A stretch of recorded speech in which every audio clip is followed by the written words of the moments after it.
So we're talking about helping versus enabling. A lot of parents who have young adults who are struggling and stuck, they wrestle with the same question. Am I helping my adult child or am I enabling them? And honestly, that can be really confusing because helping and enabling often look almost identical in the moment, right? Most parents are not trying to hurt their child. Right? They're trying to help somebody they love. So they see their child when they're anxious, when they're overwhelmed, they're depressed, they're stuck, they're avoiding life, they're using substances, they're isolating, they're gaming all day, they're unable to fall through, things are falling apart. Parents see all of that, and parents naturally want to step in and help. That's a very human response. But over time, many parents start feeling confused because the more they help, the less movement they see. And eventually they start asking, am I actually making this worse? I remember a mother who came to therapy. She had a 24-year-old son that was still living at home, and she loved him. She genuinely wanted to help him succeed. But see, he struggled with anxiety. He had dropped out of college twice. He slept most of the day. He gamed most of the night.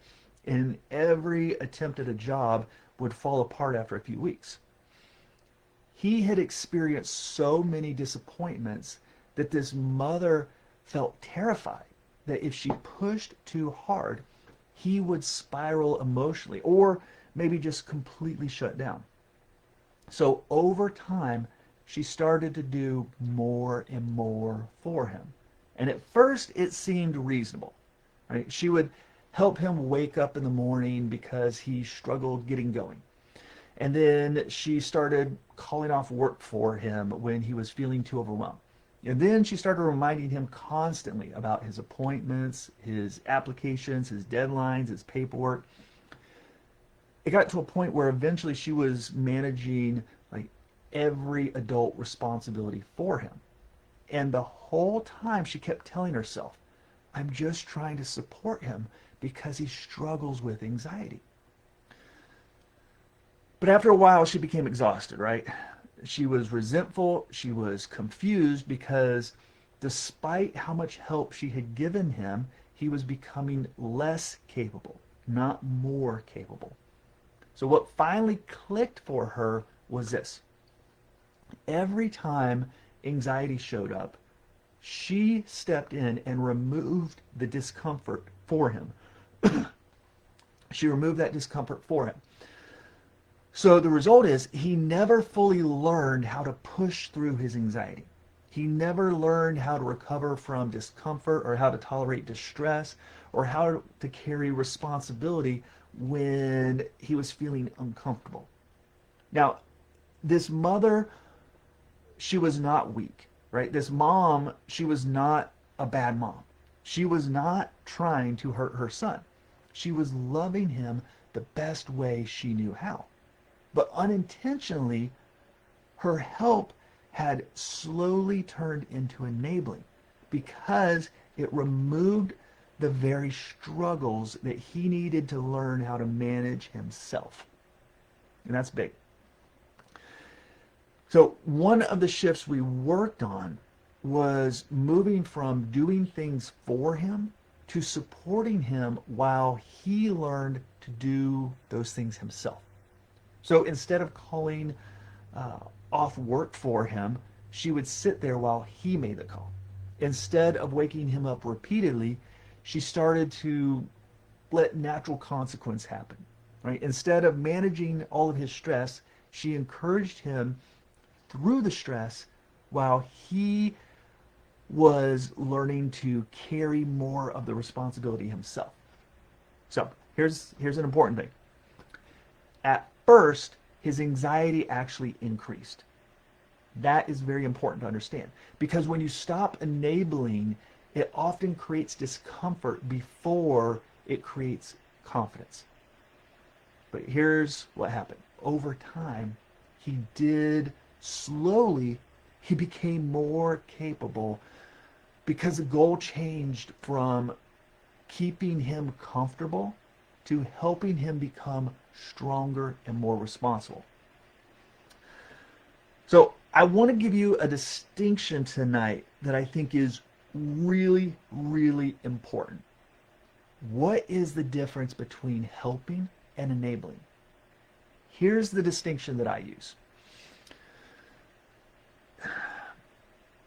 Enabling is doing for someone what they are capable of learning to do themselves. Let me say that again. Enabling is doing for someone what they are capable of learning to do for themselves. See, it doesn't always mean that they can do it yet. It's about the learning, especially when someone, when you're enabling, that removes responsibility. It removes coping. It removes growth. It removes discomfort. It removes consequence. And that's not what we want to do.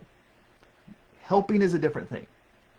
Helping is supporting someone as they learn to carry the responsibility for themselves. Notice that word, as they learn, right? Helping is about learning, it's about growth, and it's about moving forward. Enabling turns into avoidance and staying stuck. Big distinction, right? Helping helps someone move towards capability and responsibility.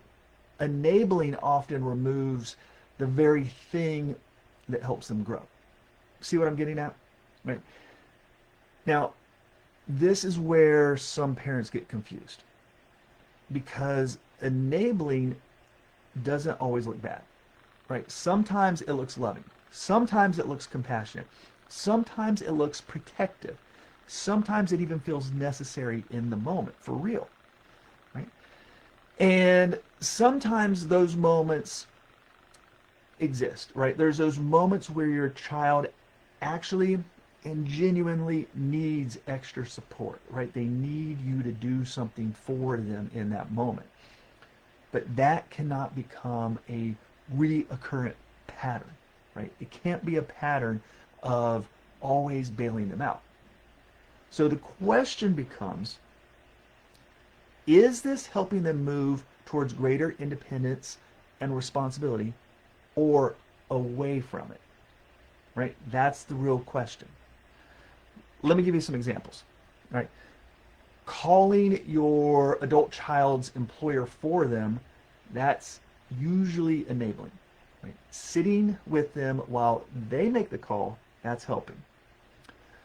Solving a crisis, solving every crisis for them, that is often enabling. Supporting them while they work through the crisis, that's helping. Removing every discomfort, right? Every time they're feeling uncomfortable, removing that from their life, that often keeps them emotionally stuck. Helping them learn how to tolerate discomfort and manage life, that creates growth, right? And this becomes very difficult emotionally for parents, right?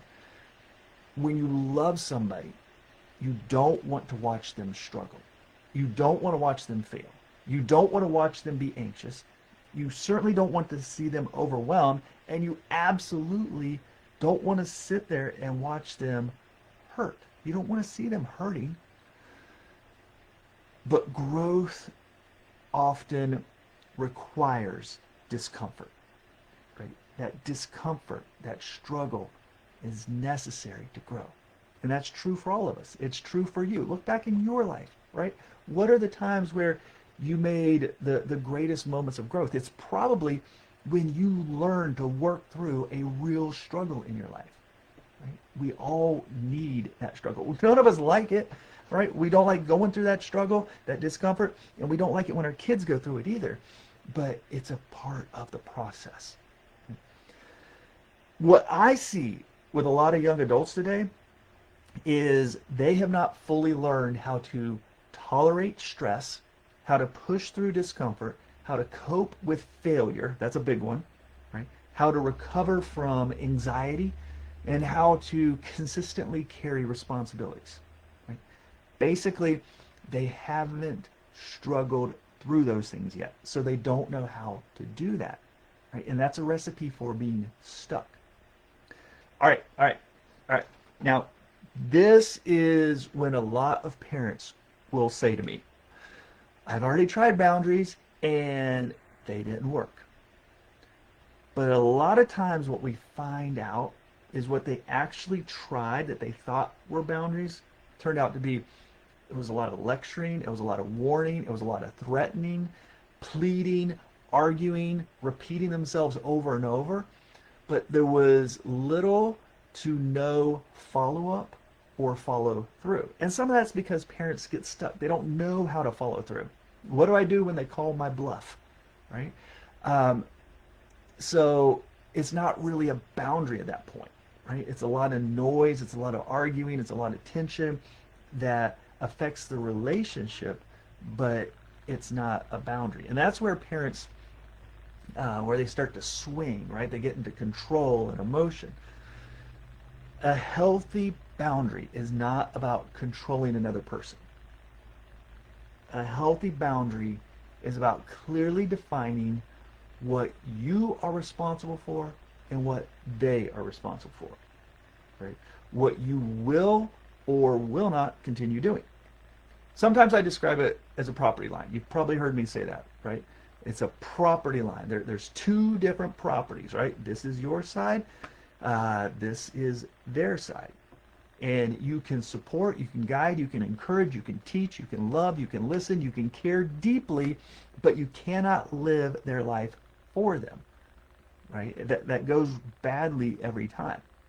And it's one of the hardest things for many parents, right? One of the hardest things to learn is how do you stay connected to your adult child without carrying adulthood for them, right? Because that's where parents tend to swing between these two extremes, right? One extreme is rescuing, overhelping, walking on eggshells, avoiding conflict, doing too much for them, right? And then they swing to the other extreme, which is anger, lecturing, threatening, control, frustration, emotional reactions.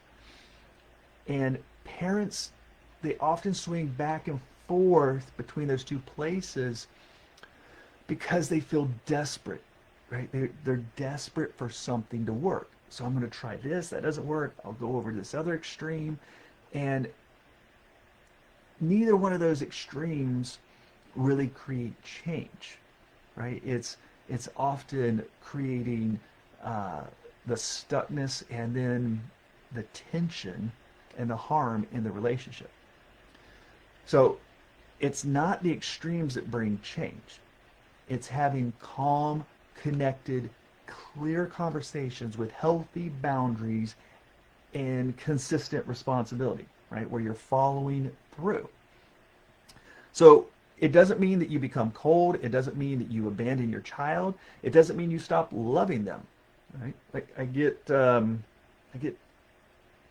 tired of hearing people saying, okay, I just need to cut them out of my life, right? There are extreme situations around safety and such where, yes, you got to protect yourself from another adult who is dangerous or that harmful, right? But we don't need to cut off our kids, right? We need to have better boundaries with them and get in a place where we're not swinging from those extremes, right? So we're talking about learning how to help in a way that actually creates growth with your child. Because real help supports, right? It supports them becoming more capable, responsible, they cope better, they're confident, and they're moving forward.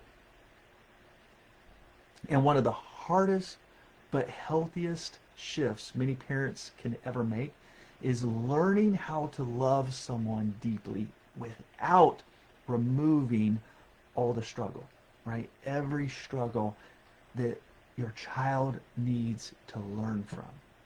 and it is possible, right? And I know this is very difficult for parents because it gets really at the heart of what has not been working and what may need to shift in order to create real and lasting change.